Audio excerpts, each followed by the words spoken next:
Swayam Prabha. Digital India. Educated India.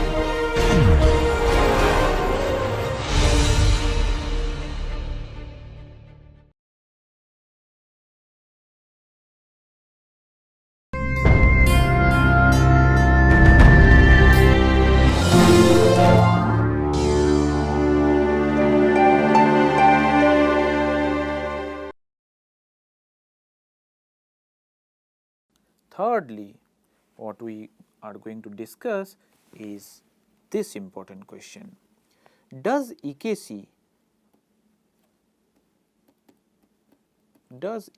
follow a sustainable path?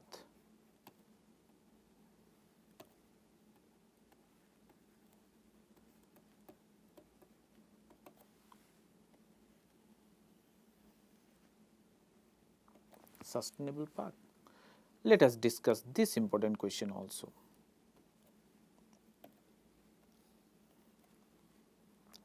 Income, emission. So, what EKC basically says, as income increases, emission per capita will first increase, then it will reach to its peak and then it will come down. So, that means basically EKC is basically a flow concept,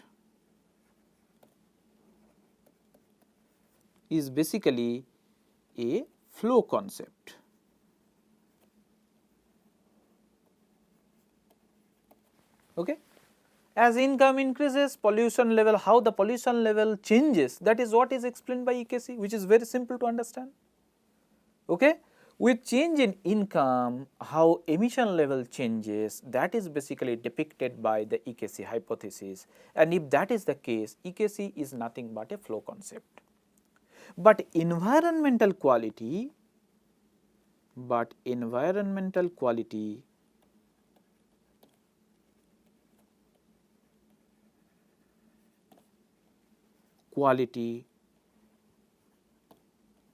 at any point of time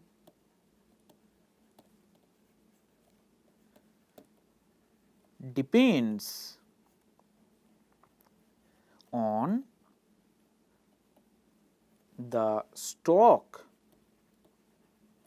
of pollutant.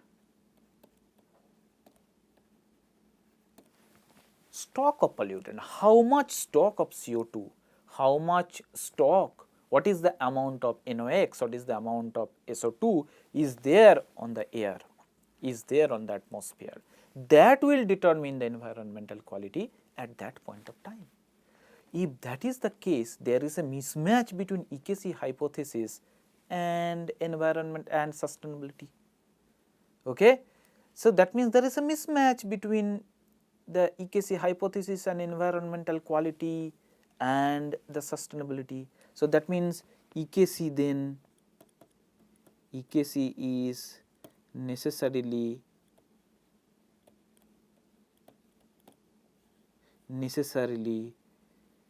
not applicable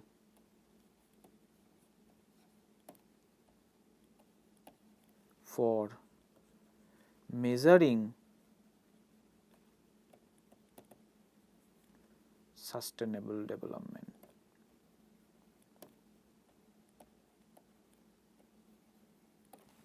Is this clear?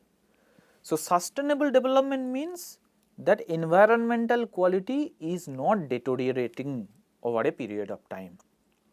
Okay, that is sustainable development. Economy is growing, but environmental quality as it is, if not improving. And how do you measure environmental quality? By the stock of pollutant at any particular point of time. But EKC is saying that how does environmental quality changes over a period of time. So, it does not say anything about the stock. That means, when there is a turning point at X star level of income, I do not know what is the amount of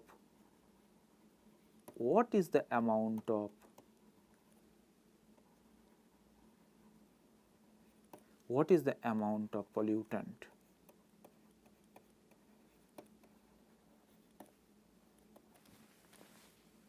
At X star level of income, it is declining, but what is the amount of pollutant that is there in the environment? Okay? And the thing is, this maximum amount of pollution, maximum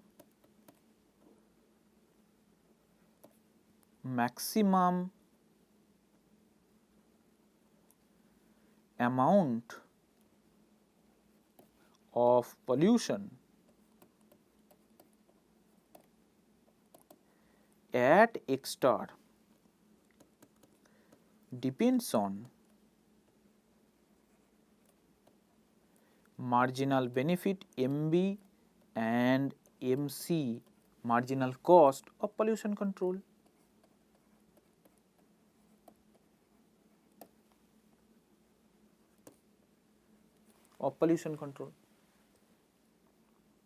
And this MB and MC, these MBs, marginal benefit, and MCs are different for different countries, for different economies. That means we cannot generalize a single X star. So that means we cannot generalize a single turning point TP by this X star for all the economies.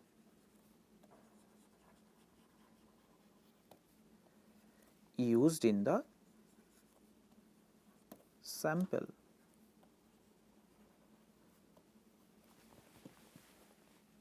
This point we need to understand very clearly.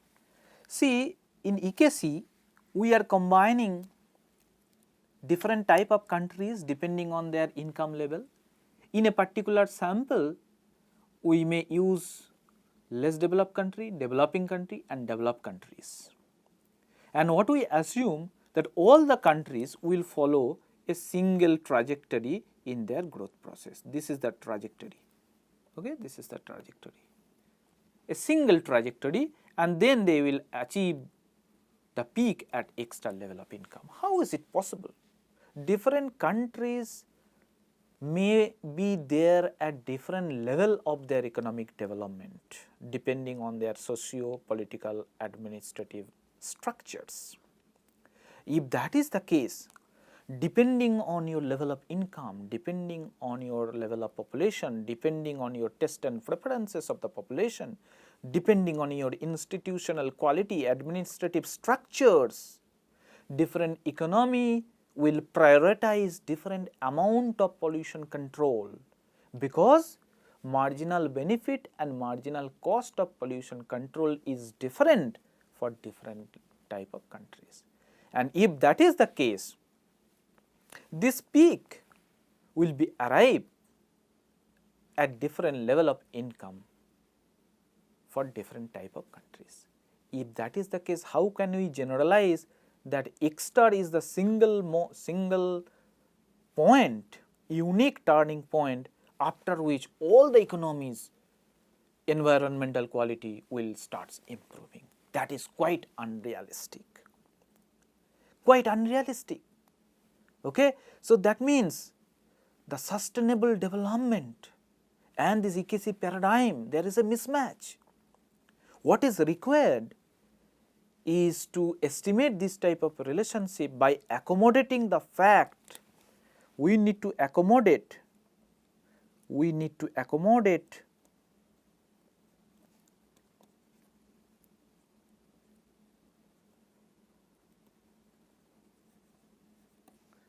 the fact that countries are actually heterogeneous.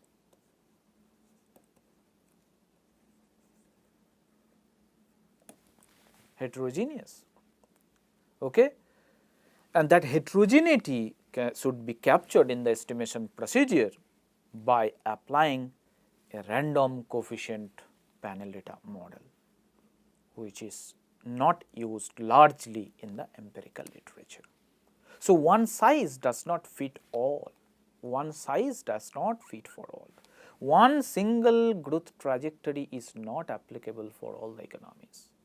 Different countries are different level of their economic development that we need to accommodate in the process of estimation. So, that is why EKC paradigm cannot be directly applicable in the context of sustainable development.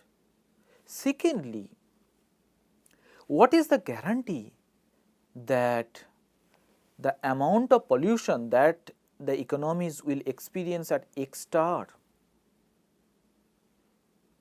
it may so happen that it may well cross the absorptive capacity of the environment. That means, once you achieve this level of maximum pollution, it may be beyond the absorptive capacity of the environment. That means, the harm the economy may make to the environment may become irreversible at this level of per capita income. There is no guarantee that at X star economy will always come back to its initial situation. That means, environmental quality will improve. Improvement is in environmental quality is possible till the things are reversible in nature, but once you cross the carrying capacity of the environment, the carrying capacity of the nature, it may so happen that things become irreversible. At this level of income, the amount of pollution that the economies generate, that is irreversible in nature. That means, the environmental damage has now become irreparable. What is the implication then? The implication is then we cannot blindly rely on this EKC paradigm and thinking that growth will automatically take care of all sorts of environmental problems. Okay? There is no mention about the time also. At X star level of income, environmental quality will start improving, but how much time it will take, that is not there. There is no mention about the time. If we recall, the turning point is achieved at 3,000 to 10,000 US dollar, and that is measured at 1985 constant price. Today, even in 2021, there are many countries in the world whose per capita income is still less than 3,000 USD. You can go back and check the per capita income of countries in 2021, and you will see that there are countries for which this per capita income is well below the range 3,000 to 10,000 USD per annum. So, that means it may take a huge amount, a long time horizon by which this economy may experience this declining portion of the EKC, by which environmental quality may improve.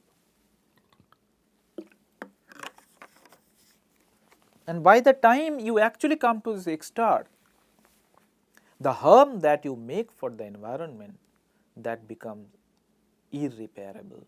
You have no other option to repair the environmental damage. So, that means these are basically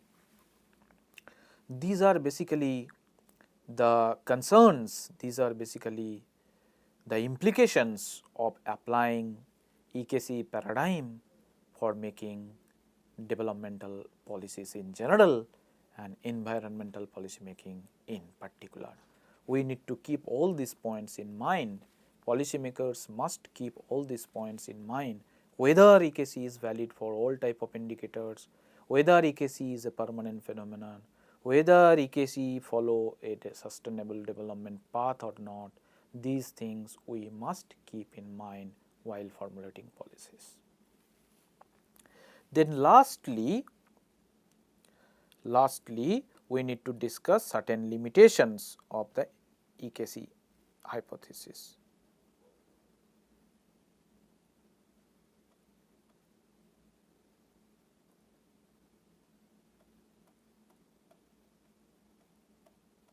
Okay, we will discuss certain limitations.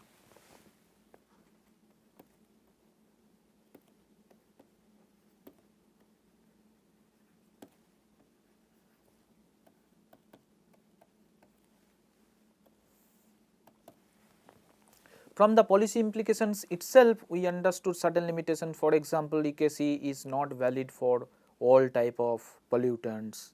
Okay, that is one limitation. And then there are certain methodological limitations.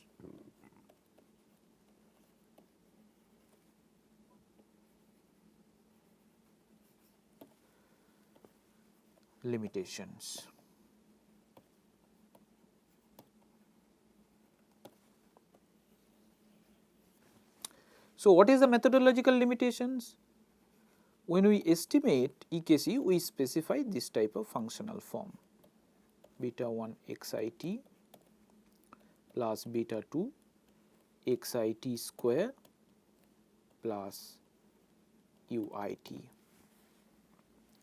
Here we assume the direction of causation is actually unidirectional, that means it is xi that causes yi. It is income that causes environmental quality. But it may also happen, if you recall our initial lecture where we discussed about economy environment interlinkages, we said that the moment you disturb the environment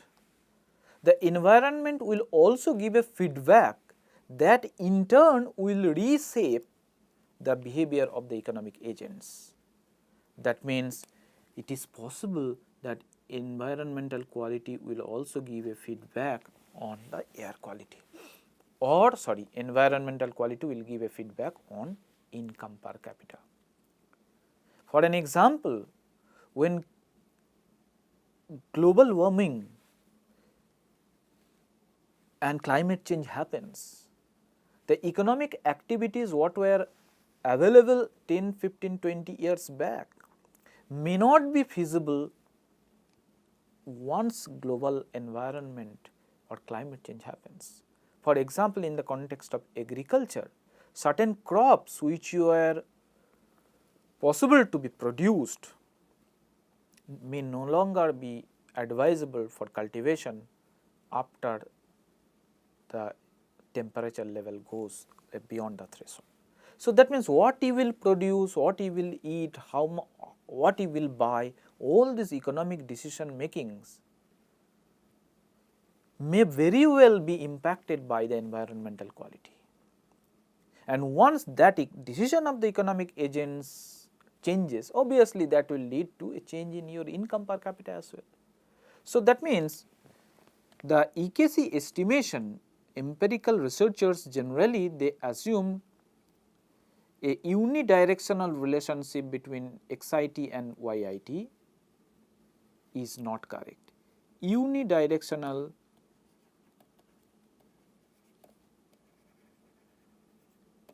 relationship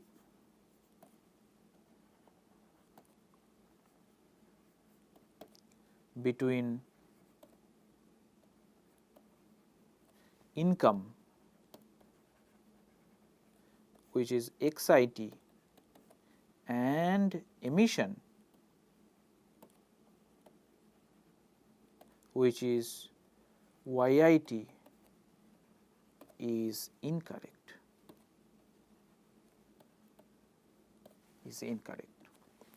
So, the relationship between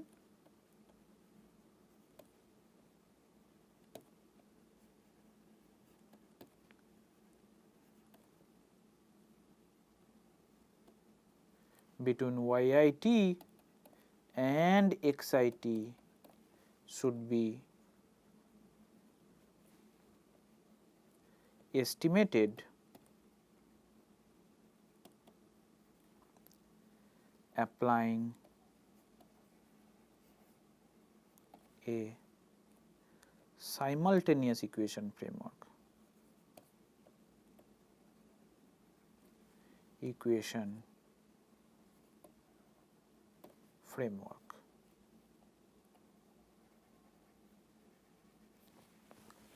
That is one methodological limitation of this EKC.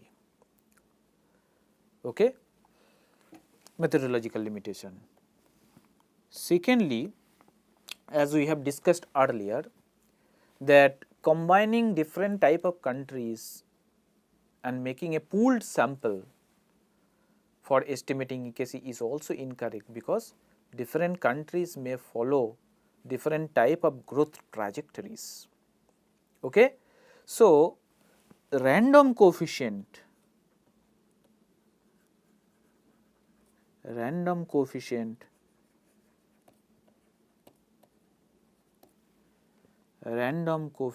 model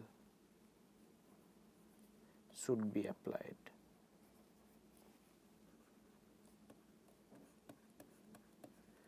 Why this is so?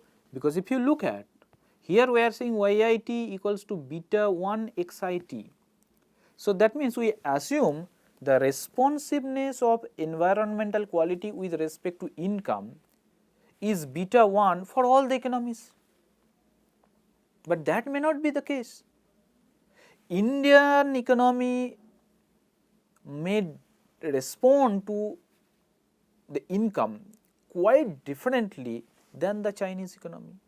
Chinese economy's environmental quality YIT may respond quite differently on income than that is from Taiwan's economy, so on and so forth.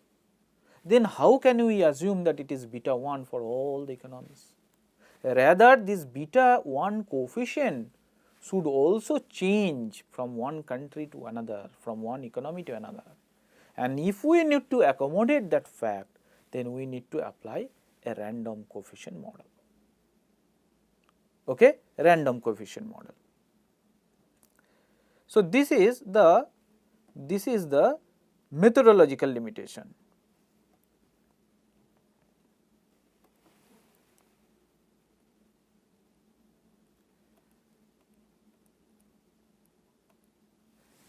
Then secondly, there is a conceptual limitation. So, that means conceptual problem.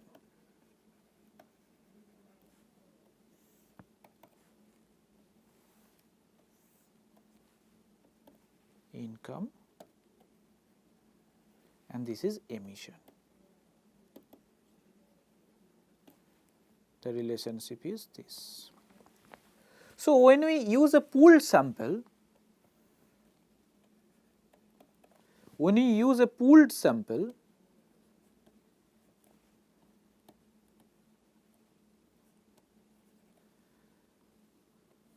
what will happen? Generally, developed nations, they have stringent environmental regulation compared to the developing nation. They have more stricter environmental regulation compared to the developing nation. If that is the case, it is quite understandable that this upward sloping portion of the EKC will be constituted by what type of countries? Less developed and developing.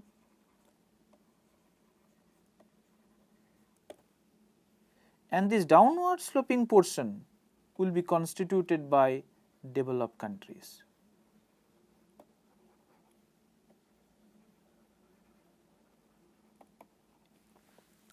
It is quite understandable. So, when we use a pooled sample for estimating the environmental Kuznets curve, which is quite obvious that the upward sloping portion of the EKC will be constituted by less developed and developing economies because of their lower preference for environmental quality, and the falling portion would be constituted by developed economies. That means, in this pooled sample, what is happening? Pollution is basically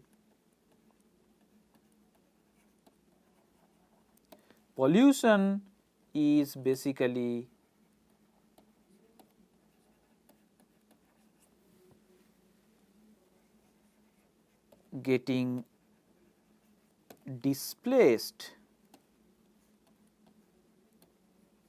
from less developed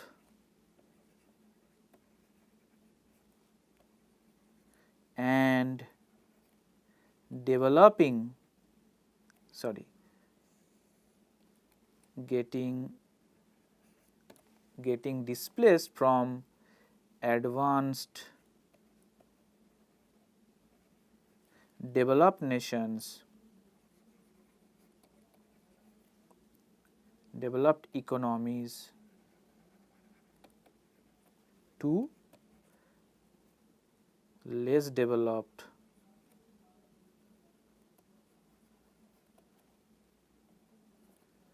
developing economies.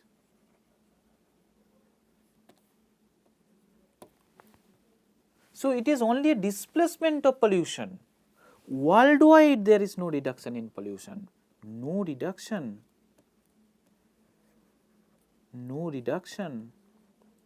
for worldwide reduction in pollution. The amount of pollution which is reduced in developed nation, that is simply getting displaced to developing economies if you use this type of pooled sample. So, that means what is required? Country specific estimation of EKC. That means country specific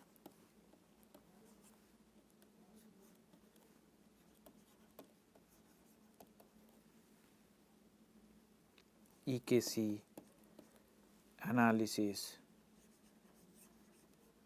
should be carried out.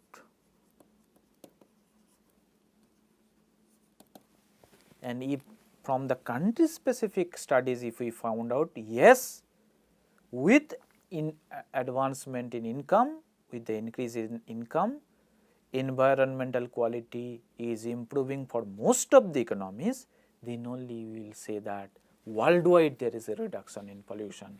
We can rely on EKC paradigm. So, combining all the economies and fitting one type of curve, one relationship for all the economies gives less inference, less insights for policy making, since it only indicates that upward sloping portion of the relationship is constituted by the developing and less developed countries, and falling portion is constituted by developed countries. So, that means pollution is basically moving from one nation to another. What we need actually, country specific EKC analysis. From there we need to find out whether with increased level of income, whether pollution is actually coming down for most of the economies or not. If that happens, then only we will say that environmental Kuznets curve paradigm is actually a reliable paradigm for policy making. So, that means from this entire analysis, one thing is very clear: environmental Kuznets curve is not an universal phenomenon, rather it is highly context specific. And if that is the case, growth with accountability is actually the need of the hour. That means it gives, EKC paradigm actually gives room for discussion on sustainable development, since it cannot ensure sustainability. Since EKC paradigm does not ensure sustainability, we need to have growth with accountability. We need to ensure that our developmental path is sustainable. For that, we need to discuss what exactly is sustainable development, what are the indicators of sustainable development, how to measure sustainable development, and that we will discuss in our next class. In detail, we will discuss about sustainable development. Thank you very much.